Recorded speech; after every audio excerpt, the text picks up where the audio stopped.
તો કેમ છો મિત્રો? તો અત્યારે આપણે ખાતર નાખી રહ્યા છે ત્યારે રમવા જો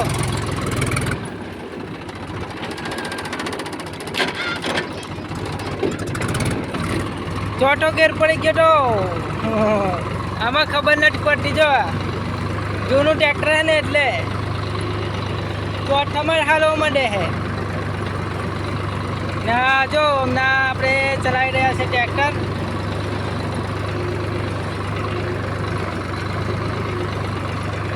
જબડું મોટું લાગે નહીં? વિડીયોમાં બનાવી જો. આપણે અહીંયા ઊભું રાખી દઈએ ટ્રેક્ટર.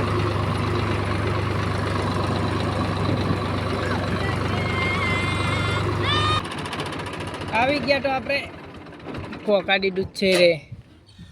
પકી ગયા, લાઈટ બંધ કરી નાખીએ ને આપણે ઉતરી જઈએ અહીંયાથી. ખાતર નાખી રહ્યા છે લીટોમાં ને ટ્રેક્ટર આપણે ગાંઠે એવું નથી ચાલુ. કોને જોઈએ છે? લાખ રૂપિયામાં આપણે આપી દેવાનું. ને આ જો ડાયરેક્ટ અહીંયાથી લીલી છમ છે ને આ બાજુ જો, આ બાજુ નથી ને. હા, એના કારણે કે અહીંયા પાણી આપણે ચાલતું હતું ને એટલે લીલી દેખાય છે. હા જો આયરું ખાતર જો આટલું જ બચ્યું છે. હા, મળીએ બીજા બ્લોકમાં.